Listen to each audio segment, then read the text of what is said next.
Hello, everybody. Welcome back. I'm going to do a video today on some tips for a smooth flight simulator experience. So I had a comment yesterday, and I've had it several times, that I have the smoothest flight simulator that anybody's seen. And I agree. My sim is smooth as can be. It's smooth as butter. And I think one of the reasons is, first of all, that I have a dedicated sim PC. This is the only thing I use this computer for. Now, you can look at all this junk on my desktop and think, okay, this guy's got a million things going on this PC. These are all Microsoft Flight Simulator related, and I literally have nothing else. I don't use it for work. I don't use it for surfing the web. I don't use it for playing anything else. I don't use it for anything other than flight sim. Now, I understand not everybody has that luxury, but there are things that you can do to speed up your PC in general. There is usually so much going on in the background that we don't even realize how much is actually happening and how much of that kind of constant small drains, all these many small drains on our system are sapping our performance. So the first thing I would look at, I would go to startup apps, and I'll show you what I've got. So these are all the things that would start on my PC if I didn't turn them off. And some of them are really persistent. Now, the ones that I have that I enable, that I allow to start when my PC starts, are the things that I need for flight sim. For example, my rudder pedals. This eBOS Connect is for my microphone, my wireless headset. Um, my password manager. I need that. But all this other nonsense, like Microsoft Edge, I don't use Microsoft Edge, but it starts automatically unless you disable it. Microsoft To Do. I don't even know what that is. Don't care to know. The Navigraph stuff is, obviously for flight sim. I have a NordVPN, which I use for other things, and it just insistently tries to start on my PC. I have to constantly check that to see that it doesn't start. The phone link. I have an iPhone. I don't need to connect my iPhone with my Windows PC. I don't even know. I don't even think I can. I don't want to. And this will run in the background if you don't turn it off.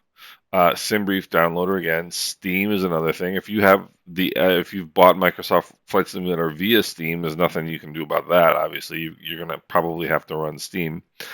And Windows own security stuff like Windows Defender. This right here.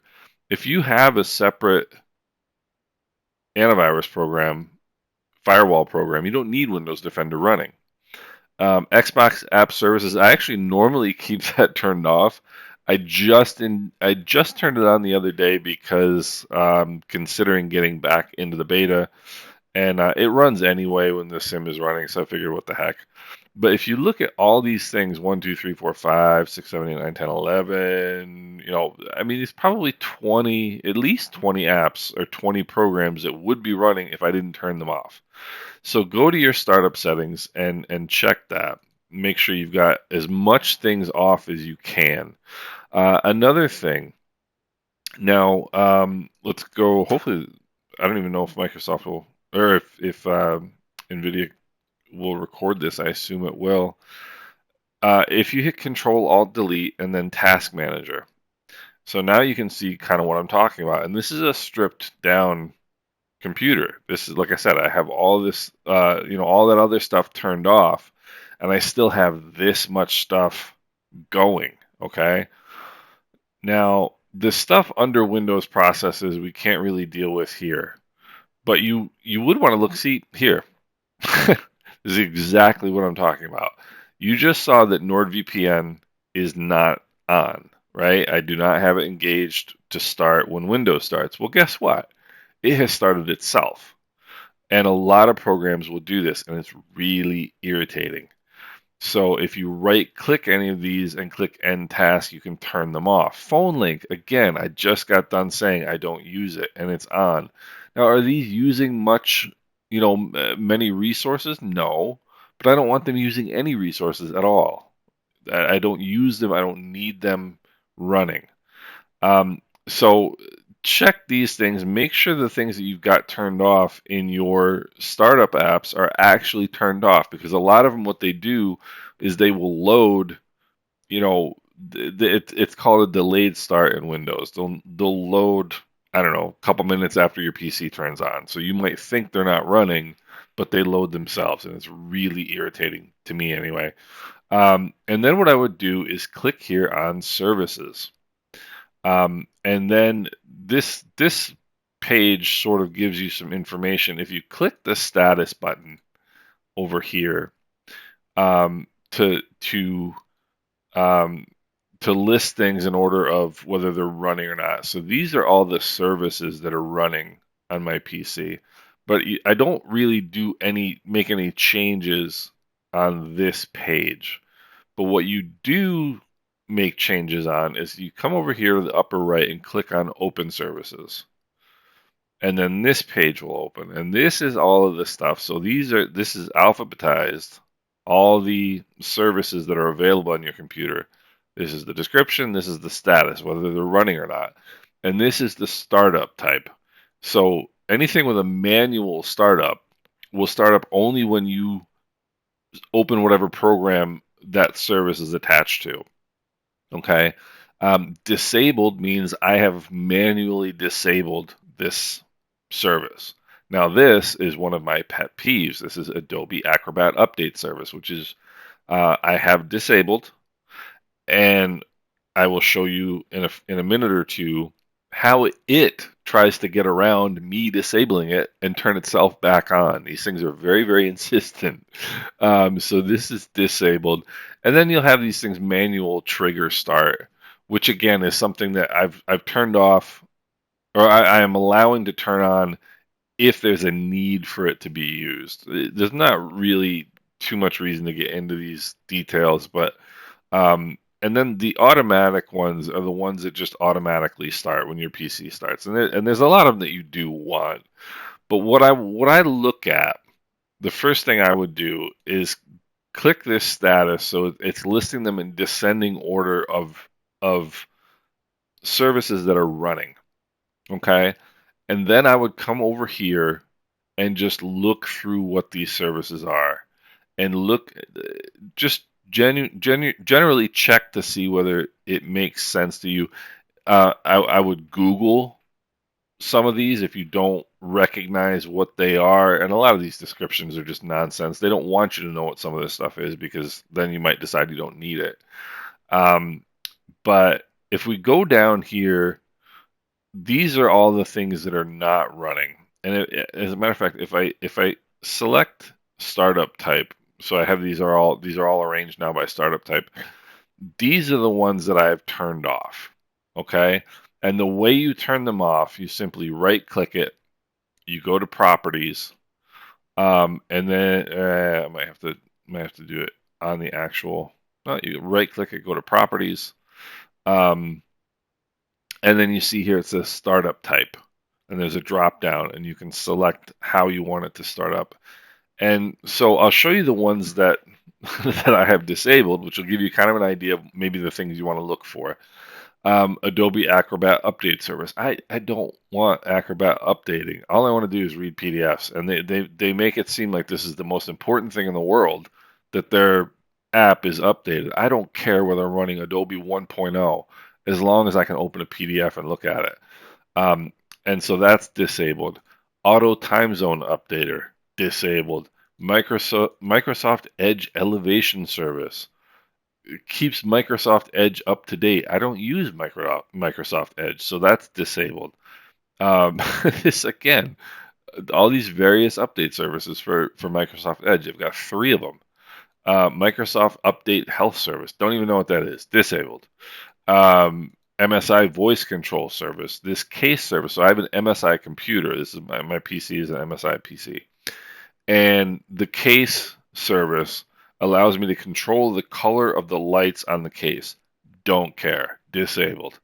I don't even know what the companion is. This is another light service for MSI. Don't or no, I don't know what this. I don't even know what this is. Mystic Light Service. Don't even know what it is. Um, yeah, I don't need to do any like this is if you're doing networked support stuff like that. Don't need it. Um, Agent to hold private keys used for public key authentication. No idea. Turned it off. Print spooler. I don't print anything. I don't print anything from this computer. I don't have a printer attached. I don't have a printer Bluetooth. I don't have a printer. Turn that off. Remote registry. Nope. So these are all things that I have um, disabled. Now, all of this stuff is manual. Um, so I guess I mean a lot of stuff that you have in your services. I didn't go through and set all of this stuff to manual. Probably 95% of it was already manual. Um, but these are not the ones that I would worry about as much. Like for example, one thing I would check if you have your own antivirus software, make sure Windows Defender is not running, and also make sure the service. I mean, I've got it set at manual. It doesn't. So what it would do if for whatever reason my Kaspersky internet, whatever the program is called, internet security quit, then Microsoft Defender would kick in and protect me, which is fine. I don't mind that. But if you have something that you want disabled, that you disabled on startup, I would come in and make sure you have it disabled in these services. At least, at the very least, set to manual or trigger start. And again, this is the Microsoft Defender stuff. I don't need it. So, um, and all this other stuff. Uh, you know, Parental controls, for example. Optimized devices, don't need that. Network location awareness, I'm not on the network, really, so don't need that. All these weird things, and there are some things that obviously that are running network connections. You know, this is network, Wi-Fi stuff, network stuff. It's okay. But I would just try to reduce the things, try to disable some things that you just don't use. For me, that's these things, Microsoft Edge, Adobe, etc. Um, Anything you're unsure of, just take this name.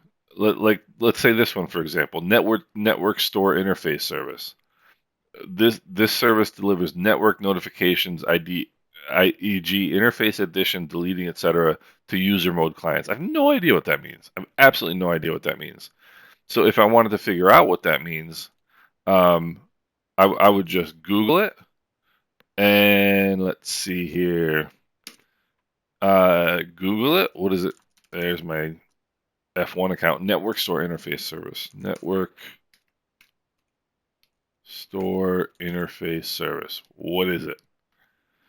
And you'll get these hits, and you can look in and see what it is. And it's usually a whole bunch of garbage. It's way too much. I don't need to read all that.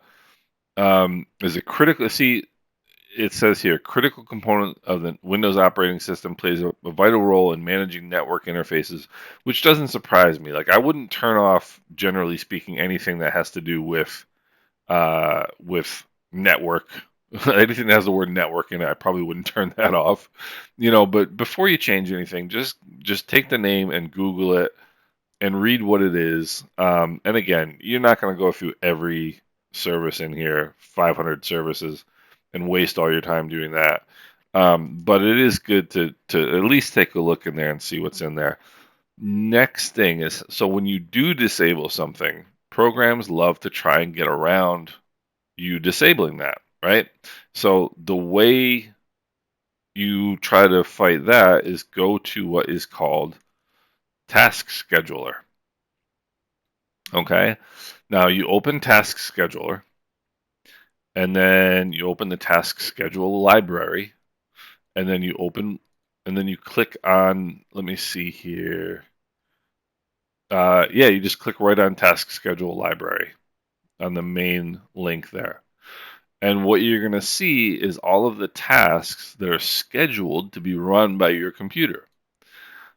And this is what triggers the task to be run. This is the next time it is going to be run. This is the last time it was run. Now, my world favorite Adobe Acrobat update task.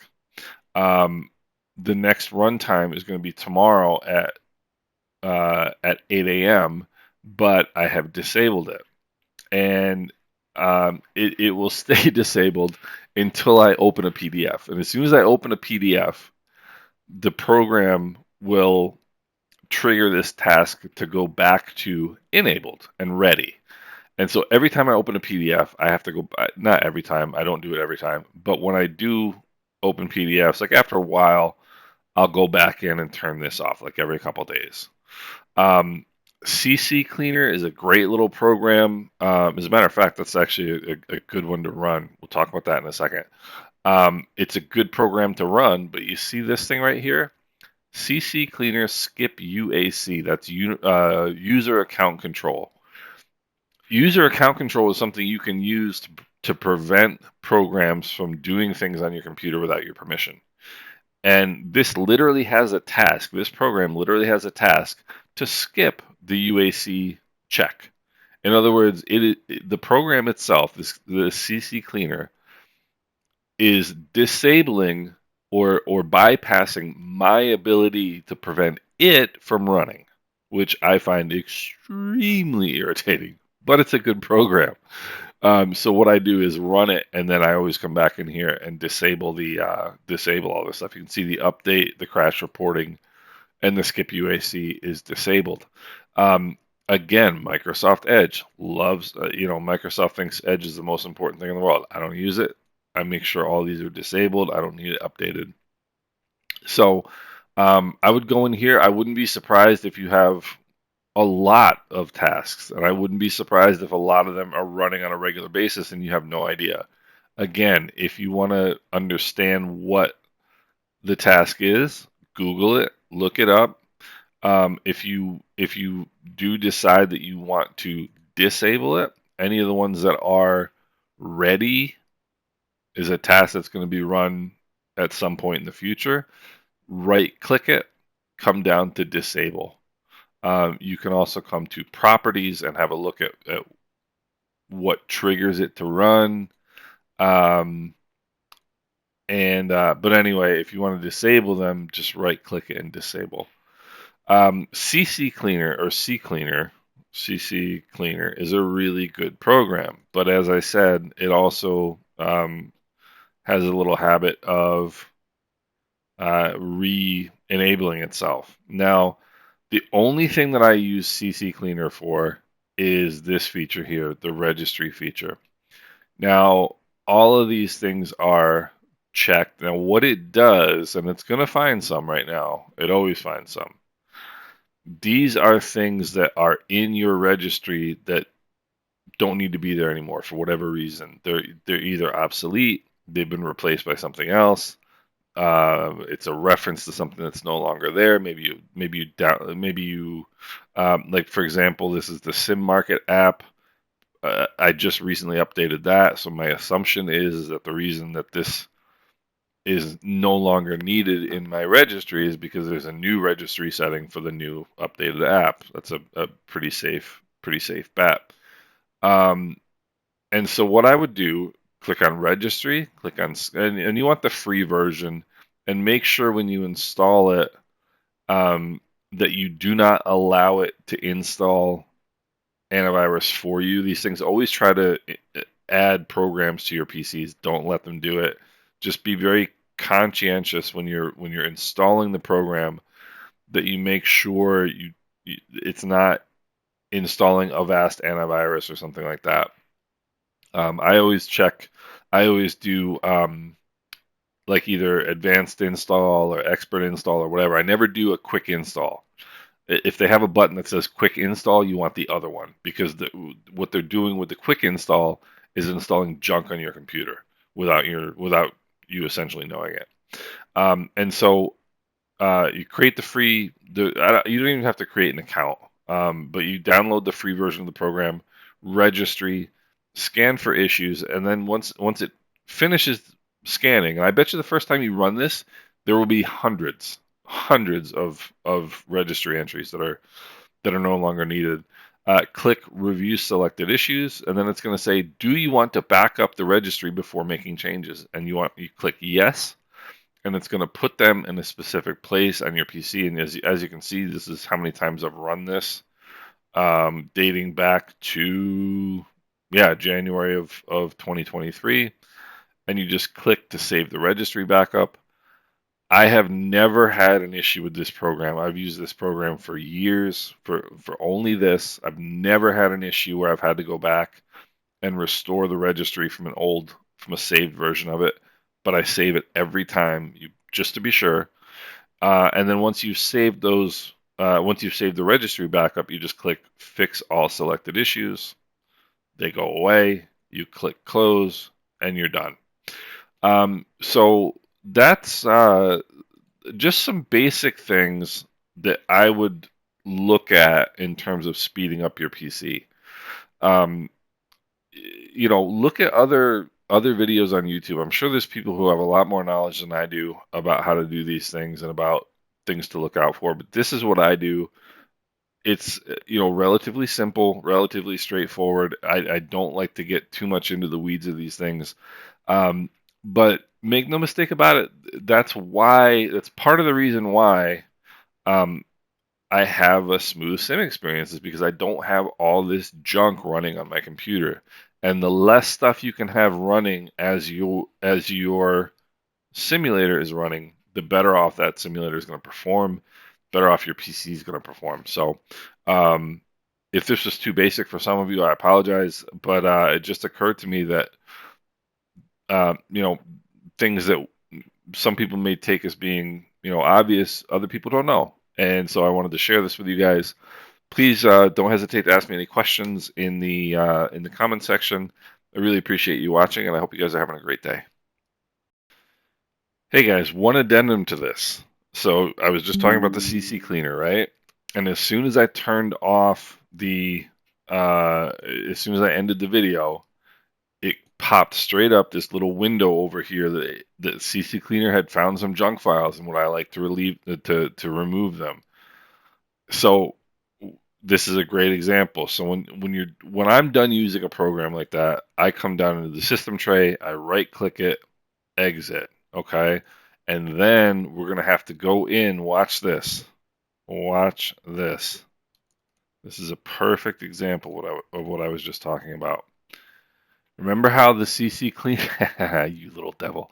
Remember how the CCleaner skip UAC was disabled before? See what it says now? Ready. And what that does is the next time I start my PC, it will skip the user account control check. In other words, it will skip the setting that I have that prevents it from making changes to my computer without me knowing. It will skip that check, and then it will re-enable the update and the crash reporting, neither of which I want running. And the reason I don't want them, I run this program maybe once every 2 months. Like if I do major program installs or uninstall programs, then I want to run this program because it's going to clean up my registry. Now, somebody smarter than me is going to come along and say, "Oh, you don't need to clean up your registry, or it doesn't make any difference." Whatever. I like doing it, or perhaps I'm right. Who knows? Um, a broken clock is right twice a day. But that program that I literally just showed you was disabled because I ran it. It has now re-enabled itself.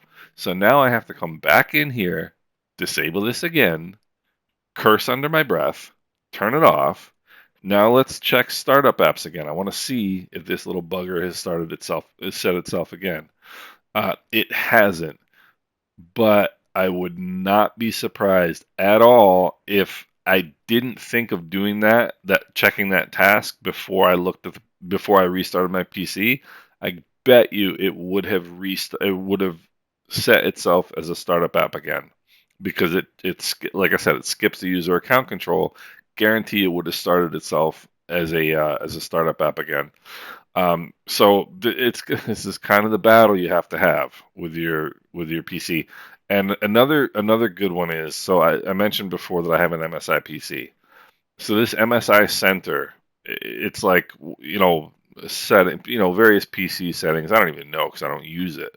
But these are the types of things that even your PC manufacturer loves putting on your PC. Make sure those are off. You don't need them. Um, just just some things to think about. Some things to maybe give you a little bit more performance, a little bit of help. And once again, hope you guys are doing well, and take care.